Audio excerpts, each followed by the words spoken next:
Pluto സംഭവിച്ചത് തന്നെ ഒരു ഭയങ്കര രസകരമായിട്ടുള്ള ഒരു സ്റ്റോറിയാണ്. ബ്രീഫായിട്ട് പറയാം. ഞങ്ങൾ നിയാസിനെ ഞാൻ വേറൊരു സിനിമ കോറേറ്റ് ചെയ്യാൻ വേണ്ടി ഞങ്ങൾ ഒരുമിച്ച് എഴുതിക്കൊണ്ടിരിക്കുന്ന ഒരു സിനിമയുടെ ഡിസ്കഷൻ നടക്കുകയാണ്. അപ്പോൾ ഞാനൊരു കോറേറ്ററിനെ തപ്പി നടക്കുന്നതിനിടയിൽ വീട് കിട്ടിയ ഒരു പുള്ളിക്കാരനാണ്. അപ്പം ആളുടെ റെസ്യൂമയുടെ ഹൈലൈറ്റ് എന്ന് വെച്ചാൽ IIT ഡ്രോപ്പ് ഔട്ട് ആണെന്നുള്ളതായിരുന്നു. അപ്പോൾ IIT ഗ്രാജുവേറ്റ് അല്ല, ഡ്രോപ്പ് ഔട്ട്. അത് വെച്ചാണ് പുള്ളി സെല് ചെയ്തുകൊണ്ടിരുന്നത് റെസ്യൂമ്. അപ്പോൾ ഇതെന്താണെന്ന് അറിയാനുള്ളൊരു കൗതുകത്തിൽ ഞങ്ങൾ കണ്ടുമുട്ടുന്നു. പുള്ളിയുടെ ഒരു വൈബ് ആക്ച്വലി വേറൊരു കഥ പോലെ എൻ്റെ അടുത്ത് വന്നതാണ്. ആ സിനിമ നടന്നില്ല, പകരം ഈ സിനിമ നടന്നു. പക്ഷെ ഞങ്ങൾ വേറൊരു കഥ എഴുതിക്കൊണ്ടിരിക്കുന്നതിനിടയിൽ കാഷ്വലി ഞാൻ ഒരു ഐഡിയ ഷെയർ ചെയ്തു. ഞാനത് ഭയങ്കര രസമുണ്ടെന്ന് പറഞ്ഞു. അത് ഒരു 10-15 ദിവസത്തിനുള്ളിൽ അതൊരു പ്രൊജക്റ്റായി മാറി എന്ന് പറയുന്നത് ആണ് ഈ സിനിമ. അത് പക്ഷെ അങ്ങനെ സംഭവിച്ചതല്ല. പറഞ്ഞു വരുമ്പോൾ നമ്മളെ ഒരുപാട് ഇൻറ്റഗ്രിറ്റി ഉള്ള ഒരു ടീമിൻ്റെ എന്താ പറയുക ഒരു വിഷനാണ് ഈ സിനിമ. ഈ സിനിമയിൽ അങ്ങനെ ഒരുപാട് സുഹൃത്തുക്കളൊന്നുമില്ല. ഉള്ളതിൽ ഒരുപാട് പേര് ഈ സിനിമയിൽ സഹകരിക്കുന്നുണ്ട്. അപ്പം അല്ലെങ്കിൽ അതുമായി ബന്ധപ്പെട്ട് നിന്നുകൊണ്ടിരിക്കുന്നുണ്ട്. അപ്പം ഇവരൊക്കെ എനിക്ക് ഏറ്റവും ഭയങ്കര ക്ലോസ് ടു ഹാർട്ടായിട്ടുള്ള ആൾക്കാരാണ്. അപ്പോൾ ഇതിൽ ഇന്ന് വരാതിരുന്ന നമ്മുടെ അജുവേട്ടന് അടക്കം അതേപോലെ എൻ്റെ വളരെ ക്ലോസ് ആയിട്ടുള്ള ആൾക്കാരാണ്. അപ്പോൾ അവരെയൊക്കെ നമ്മൾ വിളിച്ച് സിനിമയുടെ ഭാഗമാക്കാൻ ശ്രമിച്ചു. അതേപോലെ പുതിയൊരു സുഹൃത്തിനെ കൂടെ നമ്മുടെ സിനിമയിലേക്ക് വിളിച്ചു. പുള്ളി ആക്ച്വലി എല്ലാവരും ഒട്ടും എന്താ പറയുക അങ്ങനെ ആലോചിച്ച് ചിന്തിക്കാനൊന്നും സമയം എടുക്കാതെ പെട്ടെന്ന് പ്രൊജക്റ്റിലേക്ക് ഇന്നാവ് ആയിരുന്നു. അപ്പം I mean it had a good vibe to it. രേഷേട്ടനെ പോലൊരു എന്താ പറയുക എപ്പോഴും ചിരിക്കുന്ന, ഇതുവരെ എല്ലാം ഓക്കെ എന്ന് പറഞ്ഞിട്ടുള്ളൂ അങ്ങനൊരു പ്രൊഡ്യൂസർ നമുക്കുണ്ട്.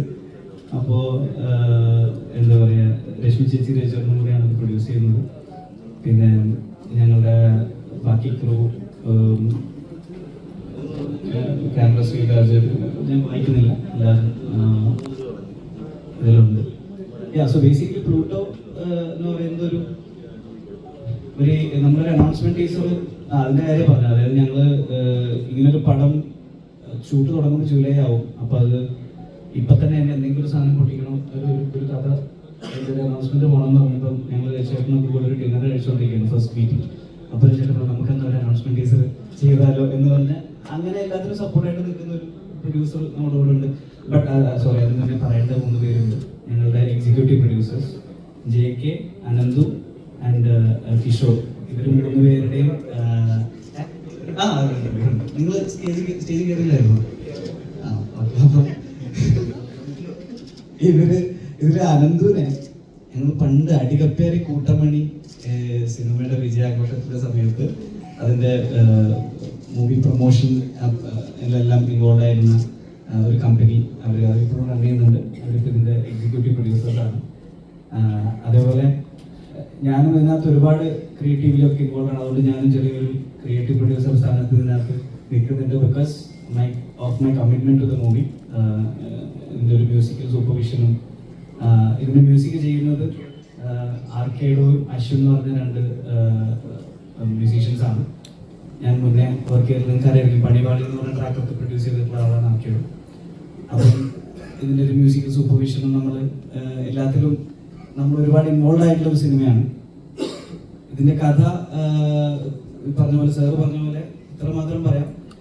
പ്ലൂട്ടോ എന്ന് പറഞ്ഞ ഈ പറഞ്ഞ ഒരു തിരസ്കരിക്കപ്പെട്ട ഗ്രഹമാണല്ലോ. അപ്പം അങ്ങനെ തിരസ്കരിക്കപ്പെട്ടവരുടെ ഒരു കഥയാണ്. പക്ഷെ അവരെങ്ങനെ ലൈഫിൽ തിരിച്ചു വരുന്നു എന്ന് കേൾക്കുന്നത് പറയുന്നു അല്ലേ.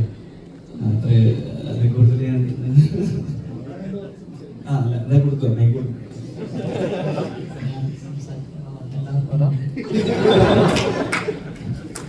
സംസാരിക്കാൻ പറ്റാത്തതുകൊണ്ടാണ് പല വേദികളും കാണാറുണ്ട്. പറഞ്ഞൊക്കെ പറയാൻ എന്റെ സമയം നിരച്ചെടുത്തു. ആശ്വസിച്ചിരിക്കുകയായിരുന്നല്ലേ സമയം എടുത്തു. കയറിപ്പോഴേ പറഞ്ഞ് എനിക്കും കൂടെ സംസാരിച്ചേക്കുമെന്ന് പറഞ്ഞു. അപ്പോൾ പക്ഷേ I M so happy that finally we are working together. അടുത്ത പടത്തിൽ എന്നെ നായകനാക്കുമല്ലോ അല്ലേ?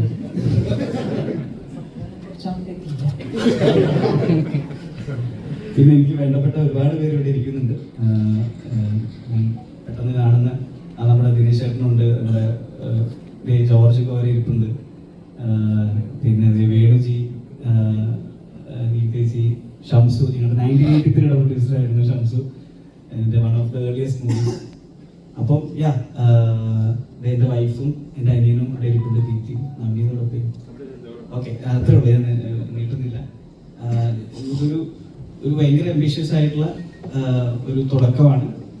ആൻഡ് എനിക്ക് ഇത് തുടങ്ങിയ മുതൽ ഒരു ഭയങ്കര പോസിറ്റീവ് വൈബ് ഉണ്ട്. ഐ ഹോപ്പ് ഇത് എല്ലാവർക്കും ഇഷ്ടപ്പെടുന്ന ഒരു ഔട്ട് ആൻഡ് ഔട്ട് എന്റർടൈനർ സിനിമയായിട്ട് പുറത്തു വരുമെന്ന് ഞങ്ങൾ ആഗ്രഹിക്കുന്നു.